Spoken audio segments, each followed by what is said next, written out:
Hi guys, welcome to my channel. Before starting, subscribe and like the videos, it really helps. The content from this video are taken from the web novel and manga series of Mushoku Tensei Jobless Reincarnation. Now please enjoy the video.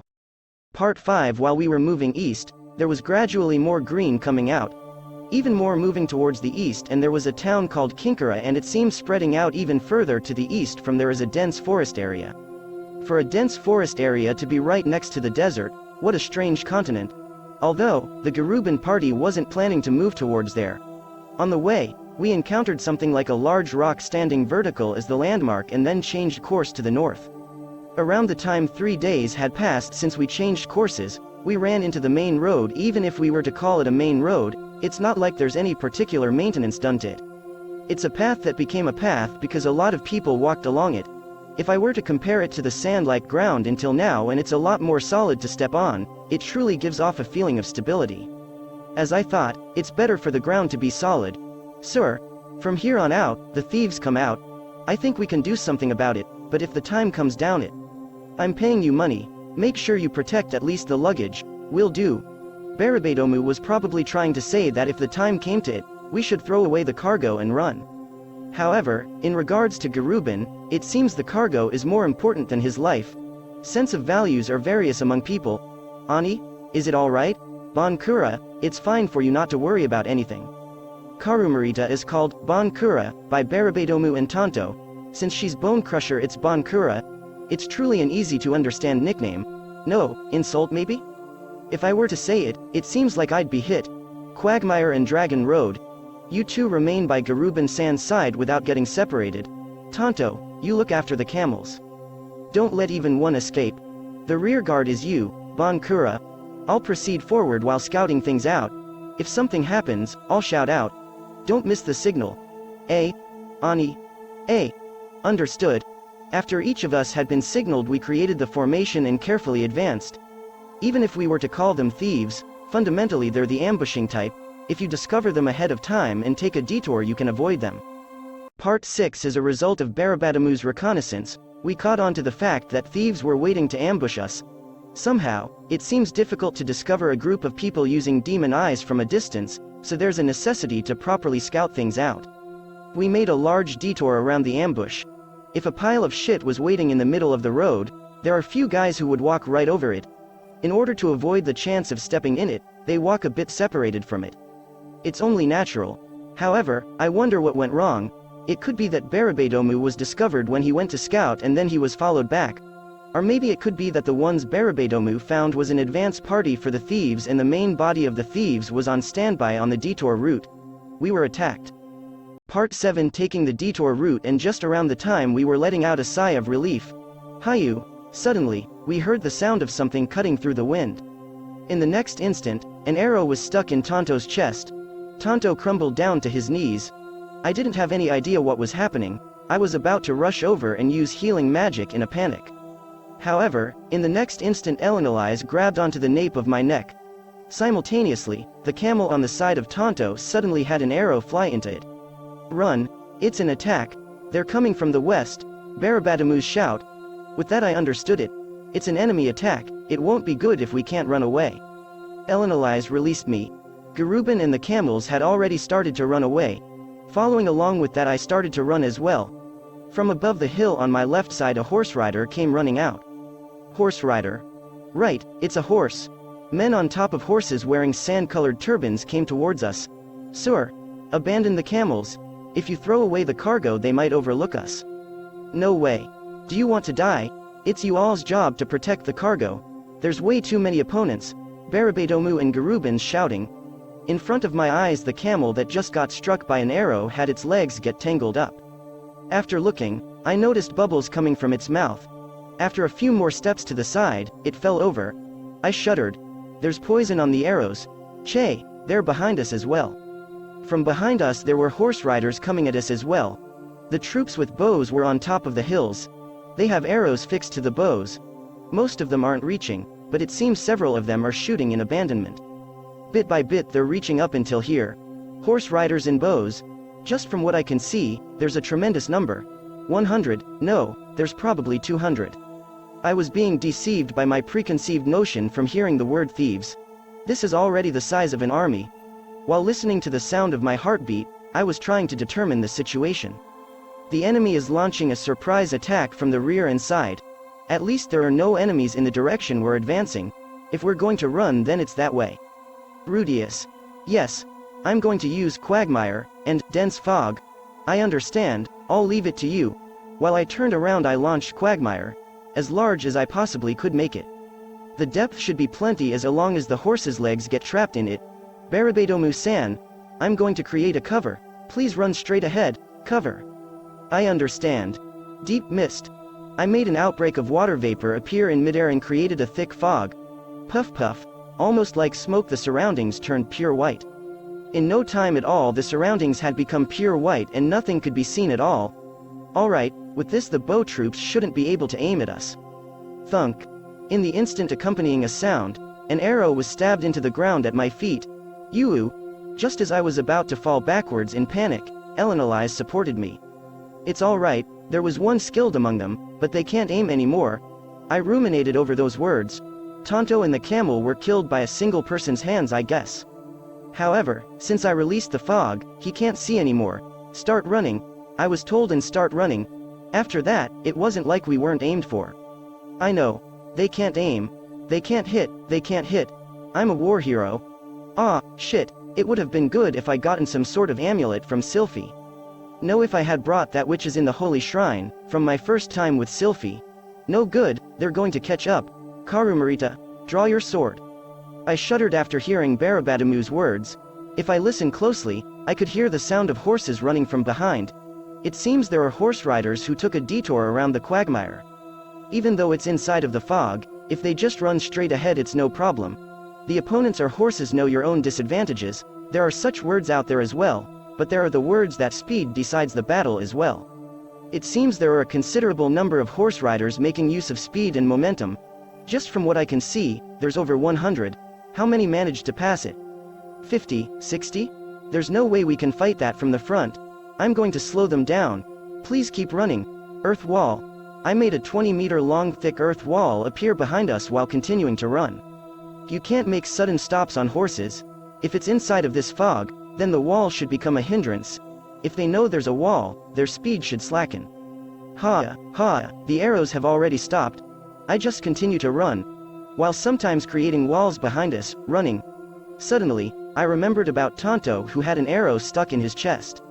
I wonder if we just left him behind. No, there was already no saving him. The arrow was near his heart. It had poison on it as well. Even with advanced healing, if it's a poison arrow in the heart, I don't know if we would be able to save him.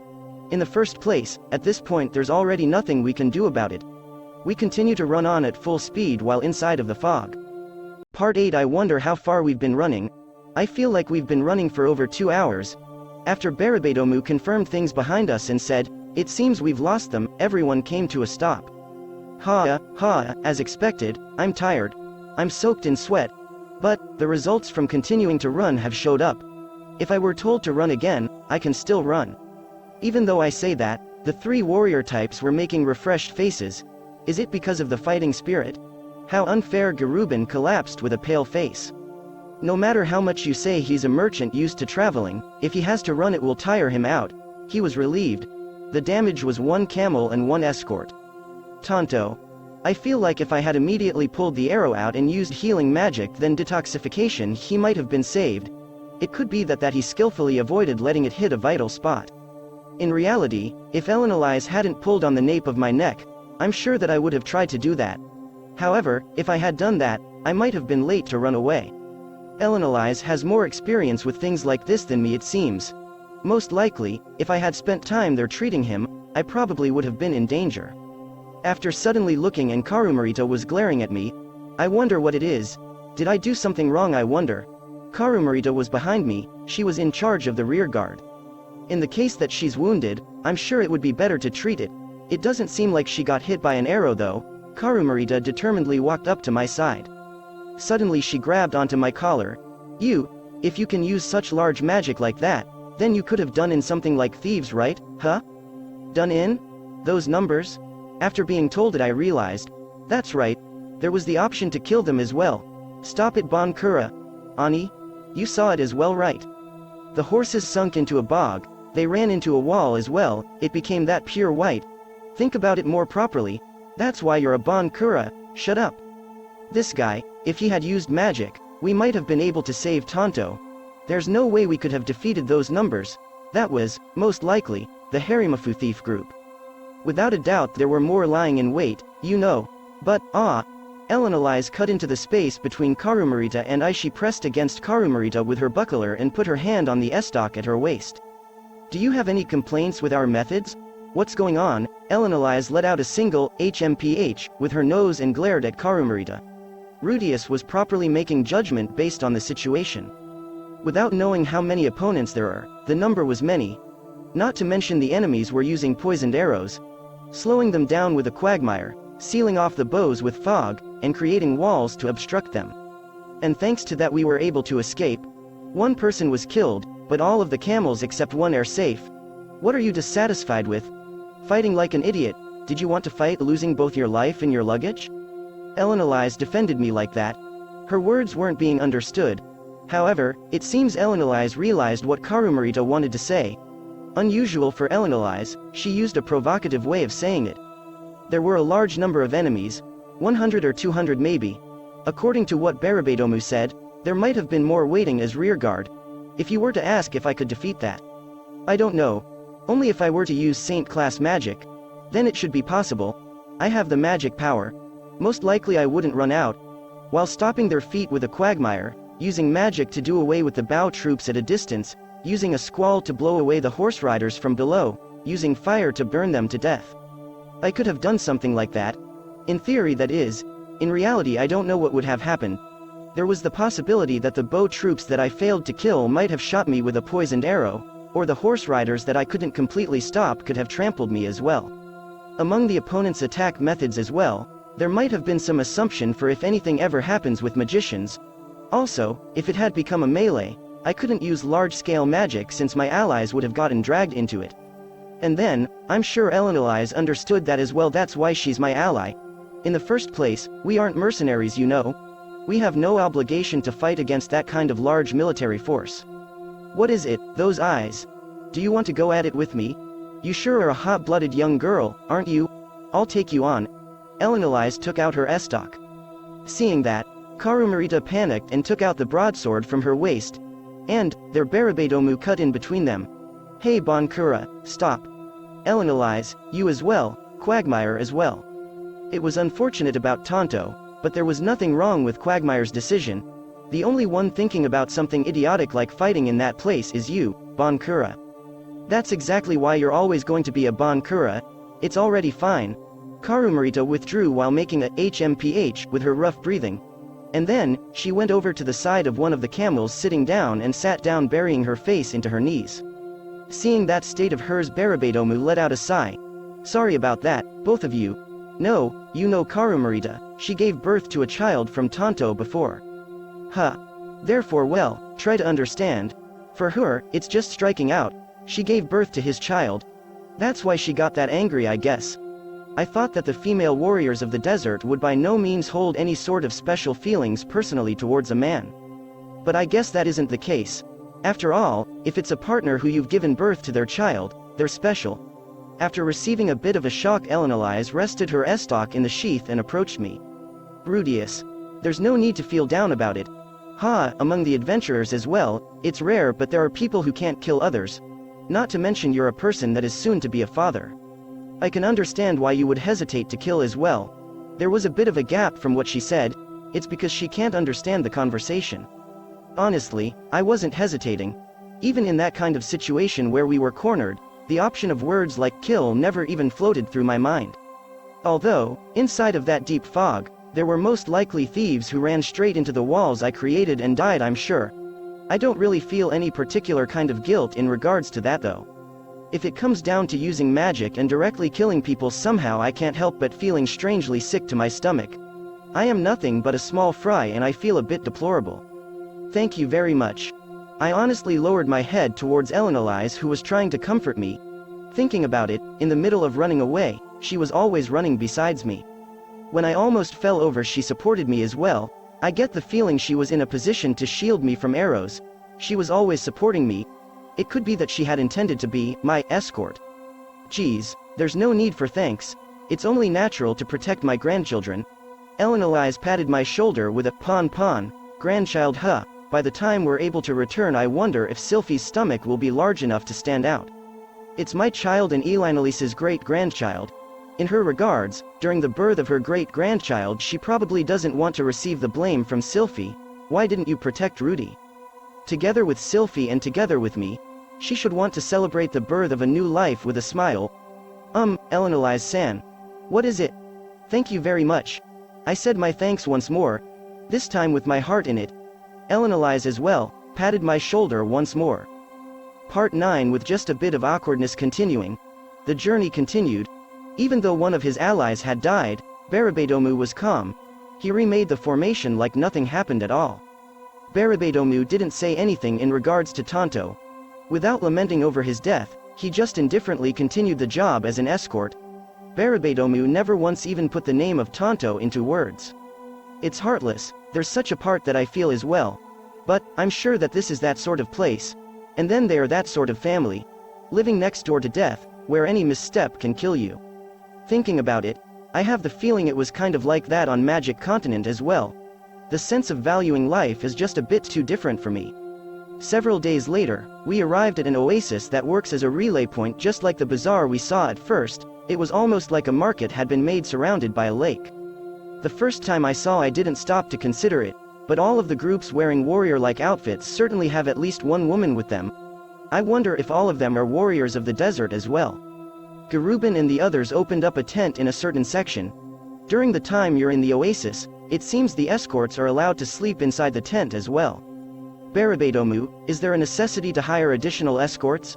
No, I'm sure there's no need. Those two are more useful than the average warrior. Going until Lapon with these numbers and hiring more, there would be more profitable, I'm sure. Since there's no more thieves as well after all. I see, then let's go with that. Nevertheless, losing a camel is painful. It can't be helped. It's good fortune to get out of that situation losing just one camel. Barabadomu and Garubin's conversation was friendly. Almost to the point where you wouldn't think they have an employment relationship. What is it, Rudeus? Is there something on my face? While I was looking at Garubin and I was asked something like that. No, I was just thinking that you and Barabadomu-san are considerably close. I've been close to that guy since the time when I was still a beginner. He's the only companion that I can trust. I see now.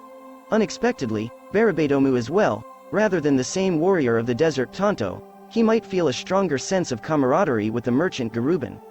In regards to the escort captain Barabadomu, his own subordinates are people that he can replace. Maybe he started to think that way after witnessing so many subordinates die. Part 10. After replenishing our supplies at the bazaar, we continue even further north. After that, Karumerita never charged at me. She as well, might have just gotten lost in that moment. Although there was never any need for us to get along together. Thereafter we never held any conversations during our guard shifts. Well, our relationship is only up until Lapon, so I won't be bothered over it. If the father of the child you gave birth to died, of course it's heartbreaking. Thinking about it from my standpoint, if Sylphy were to die, well, naturally it would be heartbreaking. Not just because she's carrying my child, I love her too. If it were down to her dying, that is, heartbreaking. Regret, huh? It seems if I come to Beggarito Continent I'll regret it. Not much time has passed since I decided to journey with Elinalise to Beggarito Continent and learned about the teleport ruins from Nanahoshi. In terms of time it's not all that different. Therefore, I think that regret should still be the same thing. If I were to assume that it's the same thing, it's hard to think that something will happen to those remaining at the school. If I ignored the previous advice and I started to go towards Beggarito Continent first, I wouldn't have met with Sylphy and wouldn't have become acquaintances with the other guys as well. I couldn't have regretted what I didn't know. However, it could be that it's a different regret this time. It may not be something that is going to happen on Paul's side, but something back home. For example, if the condition of Sylphy's pregnancy gets bad, Rudeus, did something happen? No, it's needless anxiety. Something like a source of regret can be found anywhere. For a careless guy like me, no matter what I do I'll have at least one regret. From here on out, I don't know what might happen. It's the first time I've opposed the Hitagami's advice head-on. Up until now, it always turned into a good result if I obeyed them. Then, this time, no matter what I do I wonder if it will be no good. no, that shouldn't be the case. If I know that something bad is going to happen, it should be possible to avoid that. Even though I say that, it's not limited to something happening to someone nearby like Tonto. I can't let my guard down. I need to think like that. And then, if at that time the one who is trying to harm my family is a person, then, this time I will. No, I'll stop there. After all, it's just talk. I can't kill a person. If it comes down to it, at least I'll protect my family in exchange for my own body. Let's go with that. 2 weeks after that, we arrived at the Labyrinth City Lapon. That's it guys, thank you for watching. Subscribe if you want more and don't forget to like the videos.